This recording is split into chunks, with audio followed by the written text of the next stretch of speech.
Have you ever met someone and within minutes you felt drawn to them? Like you couldn't explain it, you just trusted them without facts, without proof, and to make it even interesting, you listened, followed, maybe even admired them, and later you wondered why.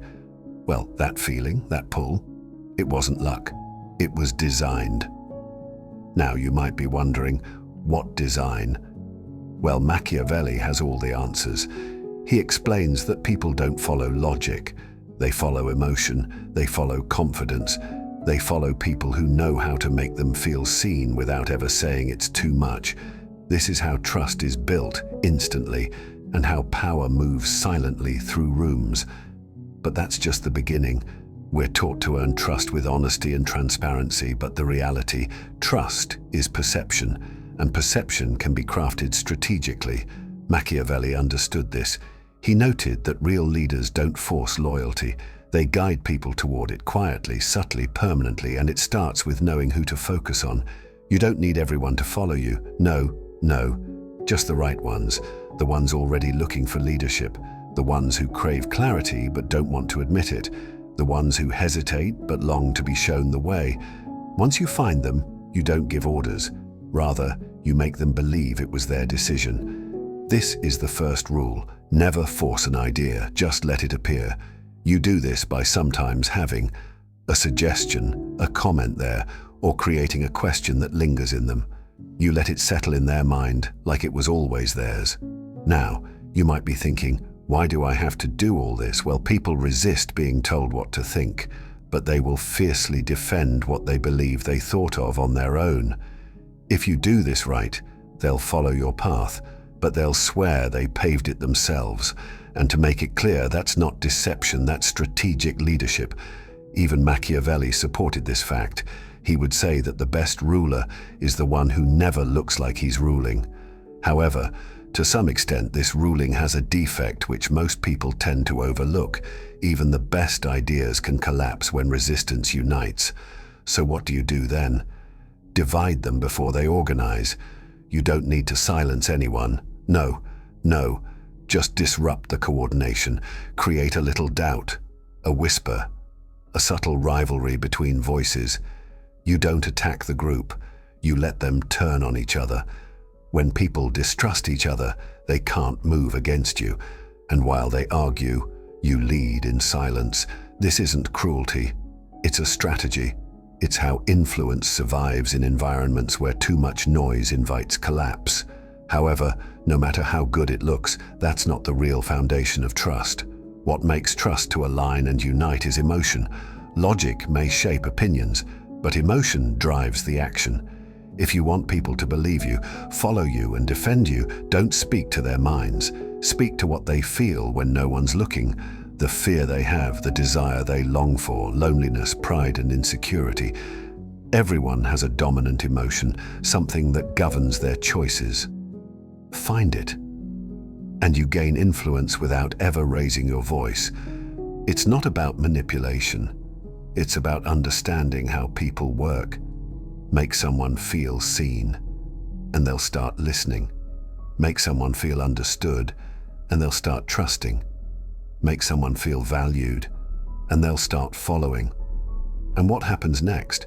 Most people never see it coming, because the more someone feels emotionally connected to your presence, the more they begin to tie their identity to your message.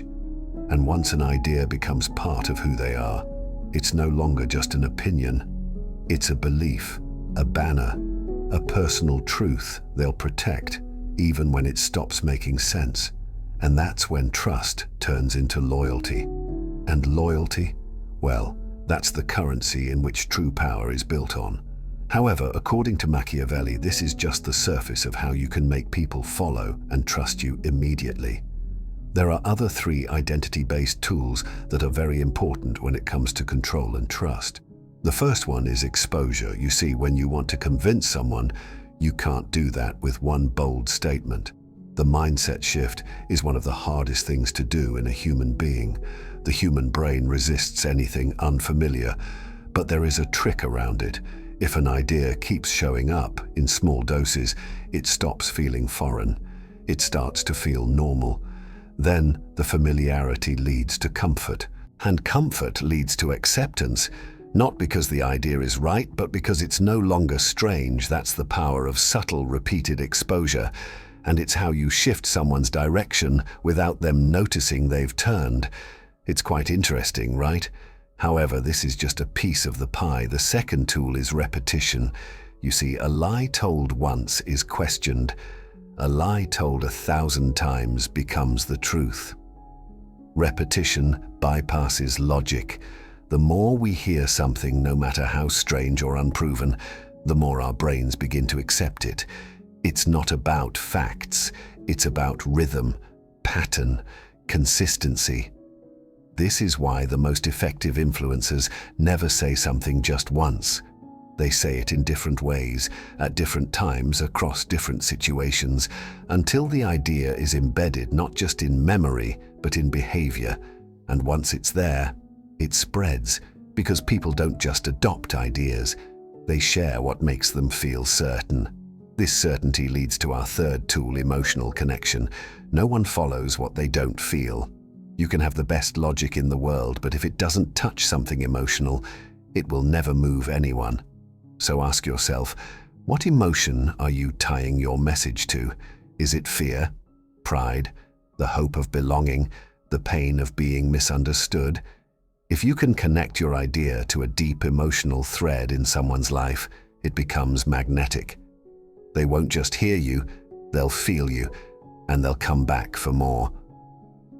Now, here's the twist most people never prepare for. The more you understand people, the more you stop trusting them, because once you learn how easily emotion can be shaped, how identity can be rewritten, how perception can be designed, you start questioning everything. You ask yourself, did this person really care? Or did I program them to respond this way? Is this relationship real? Or did I influence it into existence? It's not just about what you do to others, it's what it does to you. That's the hidden cost of mastering influence. Clarity can turn into suspicion. The strings you learn to pull start wrapping around you too. Even Machiavelli warned of this paradox. Control is never absolute, because no matter how calculated your influence, people are unpredictable. You could guide them for months, years. Then one unexpected moment, a new emotion arises, a personal crisis, a sudden shift, and your entire structure collapses. That's the chaos of the human mind. And it's why real power isn't in controlling people completely, but in adapting quickly when control starts to slip, because in the end, influence is not about domination, it's about precision, it's about timing, it's about making the right move before someone else makes the one that ends your game. So what's the final lesson? If you want people to follow you and trust you immediately, don't ask for it. Create the conditions that make it inevitable. Let them see parts of themselves in you. And how do you do that? Well, with silence, because the most powerful person in the room is never the loudest. It's the one whose influence is invisible, but undeniable.